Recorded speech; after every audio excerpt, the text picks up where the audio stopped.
Oh my god, hey, my name is Mickey Joe, and for possibly the last time, willkommen, bienvenue, welcome to this video all about the Broadway production of Cabaret. Now, I say for the last time, don't worry, I'm not dying, but the Broadway revival of Cabaret sort of is. The production, currently running at the Kit Kat Club in New York, aka the August Wilson Theatre, announced earlier this week that it would welcome new stars in the roles of the Emcee and Sally Bowles, but at the end of their limited run, it would also conclude performances on Broadway. The production opened in New York in the last Broadway season, originally starring Eddie Redmayne and Gayle Rankin, and before that had originated at the Kit Kat Club, aka the Playhouse Theatre in London's West End, where Eddie Redmayne had already played the role of the Emcee, this time opposite Jessie Buckley, with the two of them both winning Olivier Awards for their starring roles, alongside the supporting cast, who also won the Oliviers. In fact, Cabaret in London swept the Oliviers, but I'll tell you a little bit more about that momentarily. In any case, it did not have quite the same success on Broadway, which is just one of many factors that has led towards the Broadway production closing much sooner than the London one, which is set to celebrate a milestone anniversary, its 1500th performance early next month. So why then has there been such a discrepancy between the show's success on either side of the Atlantic? Is it to do with a difference in what audiences are looking for? Is it a financial difference? Well, these are factors, but there's also a little bit more to it. We're going to be talking through all of this today as we really kind of break down what it is that makes a show, particularly a lavish musical revival, successful on Broadway. So buckle up. Even though the body is still quite warm and closing is a few months away yet, and you still have the chance to go and see the show and buy tickets and all that jazz, that's actually a different Candor and Ebb musical, we are going to be performing something of an autopsy on the Broadway revival of Cabaret. Why is it closing on Broadway? And as always, if you enjoy this video, make sure to subscribe right here on YouTube, turn on those notifications so that your mobile telephone lets you know every single time I post a new video, which at the moment is constantly. Don't let that put you off, there's lots to talk about. Or if it's preferable for you, go ahead and follow me on podcast platforms. And as always, mine is just one opinion about all of this, and I would love to know what thoughts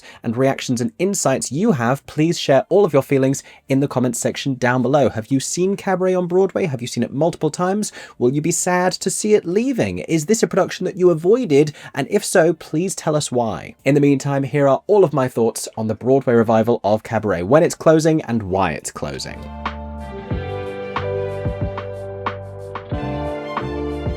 So to begin then, as I adjust my silk scarf, for those of you following the saga of my times on Broadway, yes, I finally bought the scarf. I'm not going to tell you how expensive it was, we're between friends. Let's read through the press release that actually announced the production's closing, along with its new casting, which in and of itself is a nice little press move to make the story a not completely dismal one. It's not just a closing notice going out, it doesn't seem like a failure. Instead, it's saying, here are the new leads, isn't this exciting? By the way, they're going to be the last ones that we have. So it doesn't make the show feel like something that's doomed, because I guess if that's the vibe and the story that you're putting out into the universe, some people might not buy tickets because some people may assume, oh, it's closing, that means it can't be very good, which is a reductive assessment of the situation. Plenty of shows are closing on Broadway right now that have a tremendous amount of value. Real Women Have Curves springs to mind.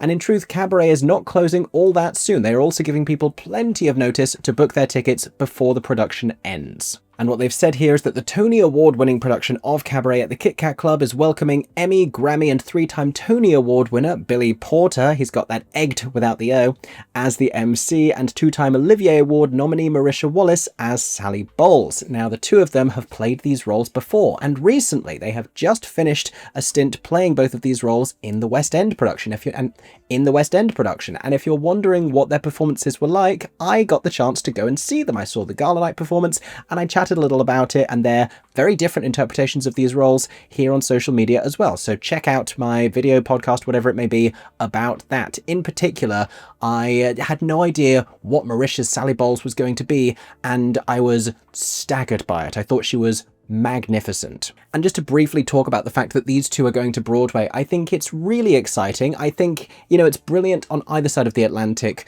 to platform really talented, established performers in these roles who haven't formally had the opportunity to play these roles, because in so many productions of Cabaret, in so many different starry casting combinations, we have not seen a great many performers of colour, particularly black actors, getting to play the Emcee or Sally Bowles. And there's a little bit of historical baggage that goes with that conversation, but after so many different interpretations, you do start to wonder why nobody has been open to casting it in this way. So kudos to the producers of Cabaret for casting these two, as well as other performers of colour, as well as Ali Cravalho and Leighton Williams in the West End, and multiple covers who have played the role as well. I also think, given that there has been an unfortunate trend of Broadway productions closing just after they finally cast African-American performers in the lead, it is probably for the better from an optics perspective and a storytelling perspective that they announce that the production is planning to close before these two even go into it, and not after they begin their runs. Because I am already getting wartime flashbacks to a lot of unfortunate incidents from Broadway past. Now, here are the details if you are curious. They are going to begin performances on Tuesday, July 22nd, replacing the current stars in the role Orville, Peck and Eva Noblezada. Once again, I saw the two of them. I made a video about it, and if you want to know what they're like, you can check that out here as well. And they will be starring in the musical for its final 13 weeks through Sunday, October 19th, which is to be the closing performance. Now, there's a little statement here from the award-winning director Rebecca Frecknell, who directed the production first in the West End and then subsequently on Broadway. I can think of no better way to celebrate this production's incredible run on Broadway than by welcoming Billy and Marisha into the company for our final 13 weeks. They brought down the house every night on the West End. She said, on the West End. This is a British theatre person who said, on the... What a betrayal. I'm so sorry, Rebecca, but wow. In the West End. We say it, people get very heated about this. I don't care much to accidentally quote Cabaret itself, but a lot of people will. My goodness, when this gets found out. She said they brought the house down every night on the West End, and I cannot wait for Broadway audiences to experience the electricity they generate together. And you know what? Me too. What a treat for Broadway audiences. And there is a statement here as well from Adam Spears on behalf of the producers that speaks to this casting, but also more broadly to what the show has achieved in New York with this particular run. Having the chance to present this masterwork to audiences at this moment in history, very true, didn't seem like it was going to be quite so topical when it opened, but boy did it get there, has been the honour of a lifetime. We are so proud of what Cabaret at the Kit Kat Club has achieved on Broadway, artistically, culturally, and with audiences. And, you know, that introduces a conversation about what really makes a show successful and whether we can judge something on more than just its earnings and its financial success. But we'll talk about that in just a moment. He goes on to say, we've been unbelievably lucky to have had such an incredible string of cast members lend their talents to this run, and Billy and Marisha are the ideal stars to lead us into this final stretch. So all of that having been said, let's rewind the clock on this a little bit and go back to Cabaret's commencement on Broadway and see if we can find out where the troubles began. In fact, to really have that conversation, we're going to have to go pre-Broadway to the West End production. So here's the thing, this is opening in the immediate months following the reopening of West End theatres after the COVID-19 pandemic, implying that this had been planned, if not during the pandemic, then probably prior to it. And this was planned with ATG Productions involved, but also with Eddie Redmayne heavily involved. He made a joke in his Olivier Award-winning speech that when he'd felt a little bit anxious at one rehearsal, the brilliant Emily Benjamin, who was the original understudy for Sally Bowles in the production, and is a fantastic talent, had come over to him and said, you wouldn't have been cast if you weren't talented, if you couldn't do this, to which he replied, actually, Emily, I think I cast myself. And allegedly, he also had input on who was to play Sally Bowles alongside him or opposite him. And I say that the MC and Sally don't interact in the production nearly as much as Sally does with Cliff. But from the off, this was a production built around two stars, the MC and Sally Bowles, and it was to be Eddie Redmayne and Jessie Buckley in a reopening West End alongside many other shows, and it completely transformed the Playhouse Theatre, which used to have terrible sightlines, FYI, into a really brilliant traverse staging with multiple atmospheric bar areas that you moved through after entering via the stage door, and critically, a small company separate to the cast of the main show of prologue performers who played instruments and danced in those foyer spaces before the start of the show. This was to be a lavish, atmospheric, semi-immersive production, and it really won over critics and audiences alike. There was some discussion about expensive ticket prices, but there were elements on offer for that as well, because you had a lot of cabaret table seating, you had pre-theatre had dining options, you had bars selling champagne and Toblerone. What else do you need when you go to the theatre? And sure enough, a few months later, the Olivier Awards came around and the production scooped an awful lot of them. All 4 of the acting awards in a musical that year went to the cast members of Cabaret. In fact, it won 7 Olivier Awards and is tied for the most Olivier Award wins for any musical revival in history, all of which seem to be preparing it for obvious Broadway success, except for the fact that from almost the moment that it was announced that it was going to be heading stateside, there was a little bit of an issue. And that issue comes in the form of a previous production, one which curiously originated at the Donmar Warehouse, but thereafter was not seen in London or indeed in the UK. It transferred over to Broadway in the 90s. This was a production directed by Sam Mendes, starring the very memorable Alan Cumming and the late brilliant Natasha Richardson. That production was so successful on Broadway that it ran for a good few years, cycling through a lot of starry replacement cast options, just like this current production, including Neil Patrick Harris and Raul Esparza and Dexter from TV's Dexter, whose name is escaping me at this exact moment, Susan Egan from Beauty and the Beast, of course. And that production, if I'm not mistaken, went on to tour around the US as well, which in general is not something that we see from Broadway musical revivals. New musicals, it's very frequent that they will open on Broadway and then either at a certain point, if they're doing really well, or once they have closed, they will go on to tour around the US. And sometimes we see musical revivals doing this as well. Parade, currently touring around the US. Company, from a little before that, also touring around. But something like the about to close revival of Sunset Boulevard, because of the way that it's staged, because of the way that it's framed around one particular piece of iconic central casting, we would not anticipate to see that touring around the US. And the same for a lot of other revival productions, like most of the Sondheims, Gypsy currently. And in the case of this Cabaret, because of its traverse staging, because of the atmospheric elements, because of the always starry casting, again, we're probably not going to see it on tour. But from what I remember, that last Broadway revival did, and in fact it was so well loved that it was remounted on Broadway, with Alan Cumming returning to the role of the Emcee in the mid-2010s, with once again a lot of celebrity names in the cast. You had Michelle Williams, you had Emma Stone, you had Sienna Miller, I think. With the key problem being that that artistically celebrated revival hinging primarily around the casting of the Emcee as the biggest star attached to it, Alan Cumming doing Cabaret again was, you know, the big drive there, even with a lot of famous Sally Bowles next to him.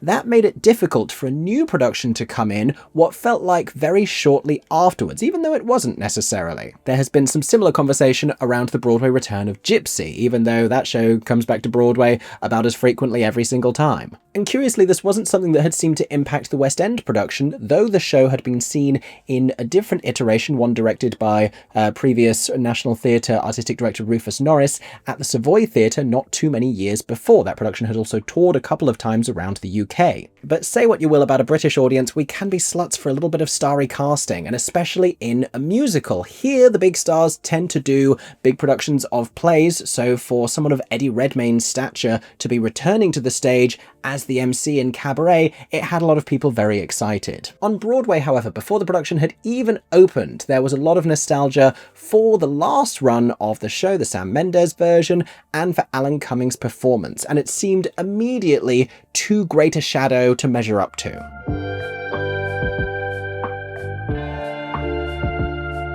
So perhaps it's of little surprise then that when the show did open at the August Wilson Theatre, bringing with it its own interpretation of the way that it was staged in London, with renovated interior bar spaces and access via the stage door and stickers over the back of your phone so that you didn't take photos once inside, arguably shooting themselves in the foot a little bit in terms of marketing, especially once they'd already revealed what the interiors looked like, but admittedly providing an atmosphere where nobody's on their phones and they're all just living in the moment. And once again, with prologue cast members, with musicians and dancers both in the foyer spaces and in the auditorium, kind of walking over chairs and playing funny little clowny mime games with audience members. Despite all of the attempts to replicate the same winning formula from the UK, the show was not reviewed nearly as well by critics, with reviews especially from major publications that were largely middling. Jesse Green for the New York Times wrote, "The problem for me is that Cabaret has a distinctive profile already," speaking to the familiarity with the last revival. "The extreme one offered here frequently defaces it." And honestly, with that kind of a perspective on the material entering into the theatre, what kind of a reinventing revival could possibly hope to measure up? Similarly damning was Greg Evans for Deadline, who wrote, "The promise of an overwhelming theatrical event just never quite makes good on itself. Certainly not with Rankin's teary, intentionally overwrought delivery of the title song." That's a reference to Gail Rankin, who played the role of Sally Bowles opposite Eddie Redmayne once the production arrived on Broadway. We get it. Sally isn't meant to be a big star. I'd still rather hear Liza, who, you know, may or may not give quite as astounding and award-winning a performance in these current years. We're going to carry on. Johnny Oleksinski for the New York Post, who wrote, "Enjoy the buzz because it wears off quickly. Once seated inside the similarly reconfigured theatre space, the revival of John Kander and Fred Ebb's classic musical Cabaret," why no Jim Asteroff, which opens Sunday night on Broadway, begins and our response shifts a tad.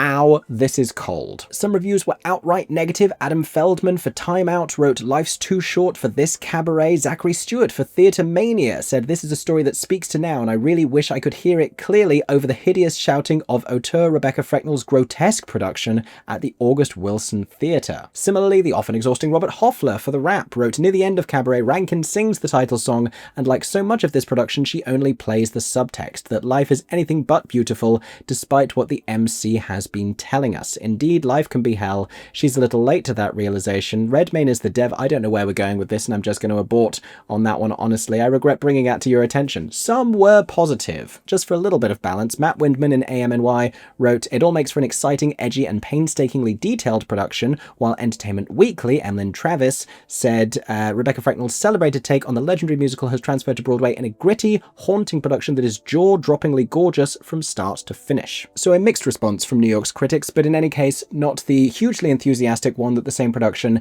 and Eddie Redmayne had received in London. All of which began to make the production's Tony Award chances look a little bit fraught, and inevitably they did not win Best Revival of a Musical, nor did Eddie win Best Leading Actor in a Musical, as he and the show both had done in London. They both lost out to Merrily We Roll Along, the hugely celebrated and admittedly brilliant revival of the historic Stephen Sondheim and George Firth flop, with the show itself winning Best Revival of a Musical and Jonathan Groff winning for his leading performance, which proved to be impossibly challenging competition. And if New York wasn't particularly ready for a new production of Cabaret, or not particularly sentimental about it, then they were hugely ready and vastly sentimental about Merrily We Roll Along. In the years following legendary composer-lyricist Stephen Sondheim's death, this was a production that took one of his historic but well-remembered flops and turned it finally into a huge critical and financial success. Everyone loved this production. The writing was on the wall, not the writing of these symbols that you see on the walls at Cabaret, but that Merrily was gonna win the Tony.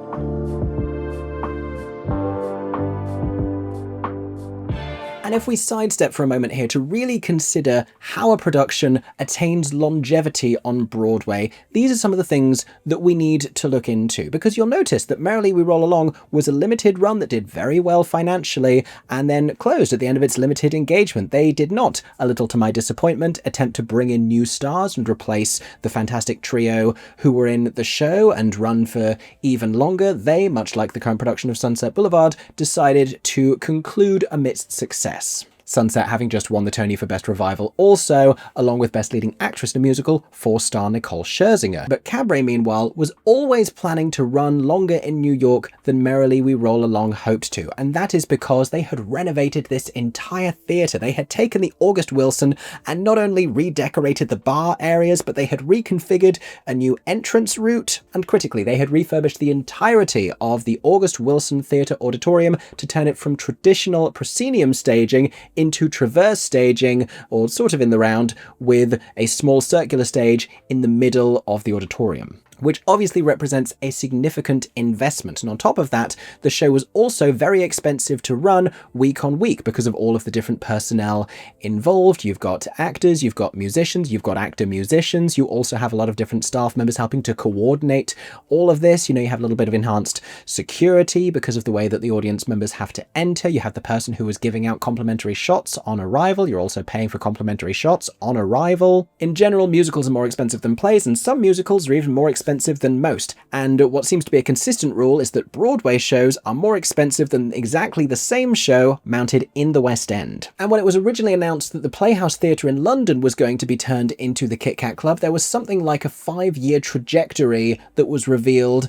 after which point they would have paid for the refurbishment itself. So the production was always going to hope to run at least for 5 years in order to make the whole thing worth it. I can only imagine that that timeline may have been even longer for Broadway because it would have taken longer to make that money back. That may be one of the reasons why ticket prices were even more expensive. I mean, tickets in general are more expensive in New York than in London. The numbers that make New Yorkers balk are not quite the same ones that have that effect on West End audiences. You get a lot of American tourists coming over here to London and saying, wow, these are cheap. Likewise, you have a lot of London theatre goers who fly over to New York and say, what the hell is going on? Which in the current Broadway economic climate is an entirely valid question and an obvious reason that we have to talk about as to why Cabaret has suffered on Broadway. You know, the world is going through an economic crisis in many different countries, and fewer people are able to afford the kind of exorbitant prices charged by these Broadway tickets, which isn't to say that the producers are just trying to rip everyone off. It's the reality of the business for them. But if there are fewer people who can afford those tickets, then they're going to sell fewer of those tickets. And inevitably, when we break down all of the reasons why a show closes, it comes back to not enough people are buying tickets, not enough people are buying tickets in advance to make the theatre owners happy, to make everyone feel comfortable that the thing is going to continue to be more successful than getting another show in its place. And on Broadway, this is more conspicuous in the West End because the grosses each week are made public. And for a little while now, it has been clear that Cabaret has not been living up to its full potential. But why exactly is that? We often talk about the things that generate big box office numbers being well-known titles, well-known musicals, and well-known names. And Cabaret is a show that attempted to bring all of those things together. That, I think, has been the key to its success in the West End, is, you know, offering a new, exciting, edgy production for younger audiences. It has a classic title that appeals to older audiences, and it also has star names that appeal to a lot of people beyond traditional theatre audiences. And yet, the same recipe hasn't worked in Manhattan. So, why is that?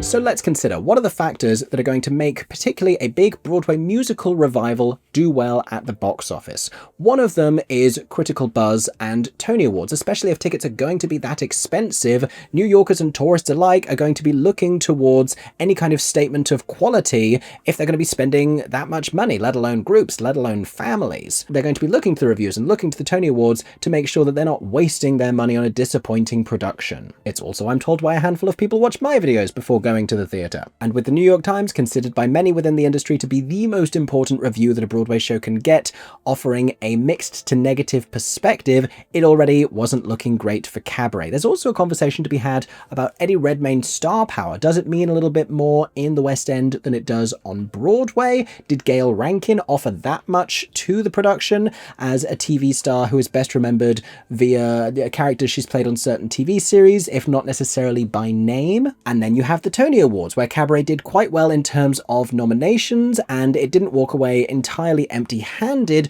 but it didn't win the big awards that it must have been hoping to, in particular, Best Revival of a Musical. And though the Tony Awards broadcast is usually meant to help boost the box office of any Broadway show, something happened to Cabaret that was a little unexpected. Eddie Redmayne's characterization of the Emcee, which I enjoyed very much in the West End and on Broadway, was suddenly brought to wider audiences via a high-definition televised performance of Willkommen, and he found himself at the center of a little bit of a peculiar culture storm as the internet tried to decipher his characterization and process whether or not they thought it was unbearably strange. The story of Eddie Redmayne's creepy Tony Awards performance broke through into mainstream news outlets, and I know that a lot of people were talking about this and curious about this because I made a video discussing it here on YouTube, and that video did way better than any of my other Cabaret content. I wish as many people had watched my initial reviews of the production as had watched the one breaking down whether or not Eddie Redmayne's Emcee was creepy. And so already the initial rollout for Cabaret on Broadway hadn't been what they were expecting. Tickets were very expensive, they hadn't picked up any Tony Awards, there was wasn't nearly as much anticipation of the production because the last revival was still in recent memory, and a lot of people anecdotally felt as though they didn't need another Cabaret yet. Little did they know that the political world was about to change. And so was the casting for the show. Eddie Redmayne and Gail Rankin departed the production and were replaced by Adam Lambert and Auli'i Cravalho, which, mostly due to Lambert's popularity, or at least that's what I've heard anecdotally, provided a significant boost to the box office. And in truth, it was around his performance that most of the buzz was subsequently happening. Conversation shifted from whether or not you thought Eddie Redmayne was doing a weird Kermit the Frog voice in that version of Cabaret that none of us really liked that much, to are you going back to Cabaret to see Adam Lambert and listen to him opt up in I Don't Care Much and lambast the audience members laughing at the anti-Semitic jokes? In fact, the buzz around Adam Lambert's brilliant performance in the show, which I enjoyed thoroughly — I didn't get the chance to see Auli'i opposite him, but I also heard good things about her — managed to sort of reinvigorate the show during his time there. They saw a boost to the box office. A lot of people were buying tickets, especially to see him. It helped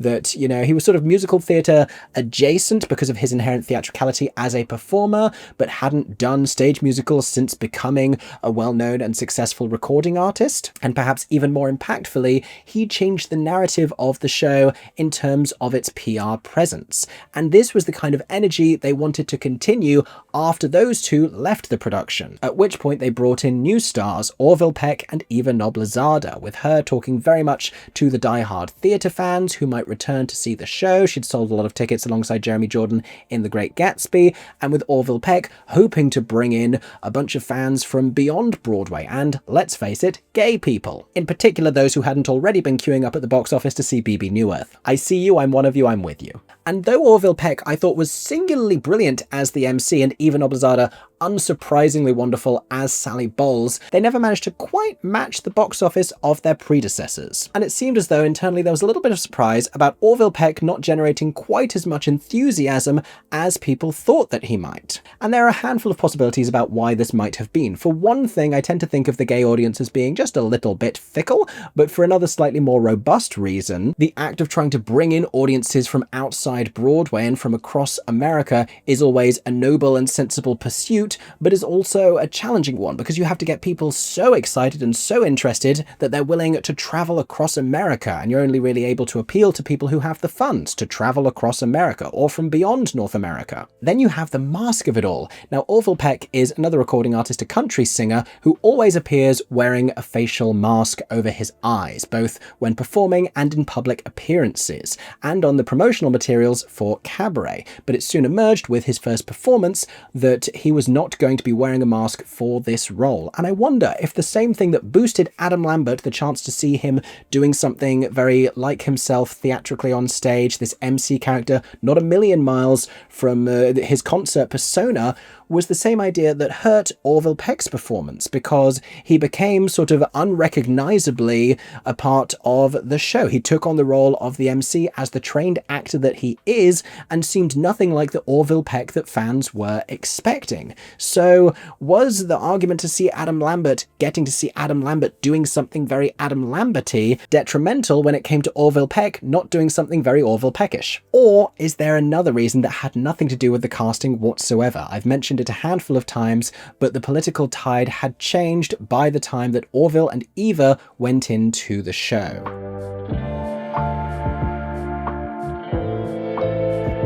Because during the run of Cabaret, the US elected a new president, with Donald Trump returning to the White House, and this very marked and troubling shift towards fascism and right-wing politics, making the themes and topics of Cabaret eerily pertinent. And so suddenly its depictions of radicalization and Nazism and a community that allows all of this to happen and becomes complicit in it, which is very much sort of the final image of this production from Rebecca Frecknell, as well as the show's overt depictions of anti-Semitism, were no longer historical, but suddenly painfully current. And for a great many people, this is not something that they want to spend an awful lot of money to go to the theatre and see, especially the kind of people who usually go to the theatre. The audience usually skews more more liberal, more left-wing, especially in New York. And you have to imagine that a lot of those people have emotionally been simply trying to stay afloat in the midst of this terrifying administration and this harrowing political time in which we're seeing so much horrifying history repeat itself. Potentially the last thing that they want to do is go and see Cabaret, a show that actually has a powerful message about that chapter, but from an outside perspective could be seen as, offering just sort of a glittery interpretation of it. I actually think this revival speaks more to where we are now than any production of Cabaret beforehand. And now that I've seen it upwards of 10 times on either side of the Atlantic with various different cast members, my takeaway from Rebecca Frecknell's vision is that this is a cabaret that doesn't necessarily chart the rise of the Nazis in the late 1930s as authentically as previous productions have, or as diligently, but it's one that really seeks to address the question, how did this society let this happen, and is this a path that we are currently on? It speaks quite acutely, I think, to the current political climate, which is both, important and difficult to watch. And so I wouldn't blame audience members who have potentially felt as though Cabaret is not a show they needed to see right now. And whatever the reasons were, for some time now it has been clear that Cabaret has been slowing down on Broadway. It has been visible in the grosses, but it's also been noticed in the show itself. They scaled back on the prologue performers, they reduced the number in the prologue company, so audience members were seeing fewer musicians, fewer dancers. In fact, I think they cut all of the dancers and just kept a handful of the musicians in the prologue cast, and that's probably due to union rights more so than anything else. I think if the musicians hadn't been a little more protected by their union, they might have been axed as well. They also, surprisingly, did away with the free shots on arrival, which you wouldn't have thought had added to the budget that much, but allegedly I heard were costing them $60,000 a week, which I think has more to do with the staff member who was just solely offering them, rather than them spending $60,000 a week on liquor, because, at the time I think I said just buy cheaper alcohol, for crying out loud. But with all of this having taken place, it isn't exactly a surprise that Cabaret has now announced their closure. And the thing that would have kept them afloat is the ability to bring in huge celebrity casting that would have breathed new life into the box office. At the same time, I think it still would have faced the problems of the current political moment. Seeing the comparison with fascism, I don't think helps Cabaret, I think it wounds it. And there have been attempts, you can be assured, to get huge stars into this revival. There were attempts before it even made it to Broadway.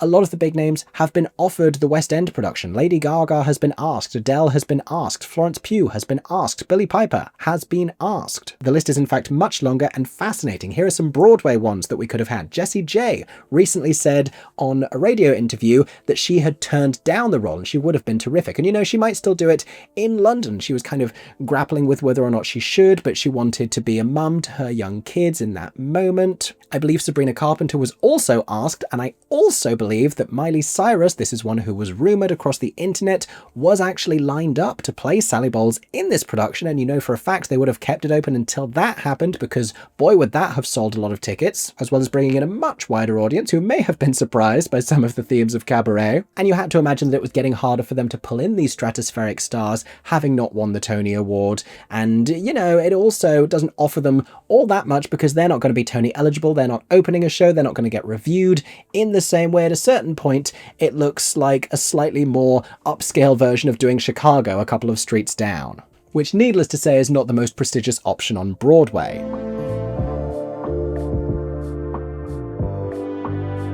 So finally, let's revisit this press release and hear in their own words the show's success. The Broadway production of Cabaret at the Kit Kat Club began previews on Monday, April 1st, 2024, and quickly became Broadway's hottest ticket, according to the Washington Post, for at least a brief moment. Critics called the production an unforgettable and jaw-dropping experience, some of them did, and a ravishing, gut-punching, timely revival. That was Variety. It went on to become the most nominated revival of the 2023-24 season, receiving a total of 21 nominations among the major award organizations, including 9 Tony Award noms, Best Revival nominations by the Outer Critics Circle Awards, the Drama Desk Awards, and the Drama League Awards. The London production, yada yada yada, I've told you all of this before. Cabaret, they go on to say, also one of the most revered and successful musicals of all time, with music by John Kander, lyrics by Fred Ebb, a book by Joe Masteroff, based on the play by John Van Druten, and stories by Christopher Isherwood. It's based on I Am a Camera, which is based on Goodbye to Berlin, and it mentions the iconic songs that are featured. And all of this is true, and this is very Broadway to talk about the show's award nominations and all of this and how it became such a hot ticket. And those are kind of the two minds that Broadway has when it comes to success. How much money did we make? How many awards did we win? But there's something to be said as well, and the quote touched on this idea about presenting Cabaret at this time, and obviously it wasn't intentional because it predated the political moment that's currently happening, even if the warning signs were very much all there, and the first Trump presidency having already happened. But I think there is a real success in having produced Cabaret in New York at this time and having cast it in a way that brought in new people to hear the story of this show and perhaps learn a little from it. I think that is an important artistic endeavor, and that also has to be considered one aspect of success. If a show is doing important work, then we have to think of that as being successful. It can't just come down to its financial success and its awards. It also gave a handful of performers, a much more diverse group of performers than the previous Broadway revival, it's worth saying again, the opportunities to play these brilliant roles and, go even further in their careers. Eva Noblezada got to be another very celebrated star cast leading lady. She's someone with, just musical theatre roots and the Jimmy Awards and Miss Saigon and Hadestown. It was great to see her really celebrated alongside these other big screen stars. Adam Lambert came back to the stage. Orville Peck came back to the stage, reminding people of the immense talent that they have as well. And not to mention the delight of thousands of audience members who have been through the doors of the Kit Kat Club on Broadway and enjoyed themselves immensely. And if one of those was you, I would love to hear from you in the comments section down below. These have been my insights into the end of the road for the Broadway production of Cabaret. I don't know whether it's been explicitly revealed. It wasn't talked about in that press release, obviously, but I dare say, based on everything we know, that it did not recoup its Broadway investment. However, I don't think that that should be the picture frame that we put this in. I think it's still worth considering that the show ran considerably longer and got through more cast changes than most Broadway musical revivals tend to, and that if you got to see it on Broadway and you had a nice time, then you know what, that can be enough as well. In the meantime, the show continues to run into the fall. If you want to go and check it out on Broadway, if you haven't already, please go and see it at the Kit Kat Club at the August Wilson Theatre. You can find many more videos and podcasts from me talking about the production and various different cast members that they've had. You can find out what I thought about Billy Porter and Marisha Wallace, as well as the current stars. Or if you are London-based, then the show continues to run very successfully here. Like I said, approaching its 1500th performance with Hannah Dodd and Rob Madge currently starring. I will be seeing them both in the show next month, and I will be talking about it here as well. If you don't want to miss that, make sure you're subscribed to my theatre-themed YouTube channel, turn on those notifications so you don't miss it, or go follow me on podcast platforms. In the meantime, Auf Wiedersehen, à bientôt, and I hope that everyone is staying safe and that you have a stagey day. For 10 more seconds, I'm Mickey Joe Theatre. Oh my god, hey. Thanks for watching, have a stagey day. Subscribe!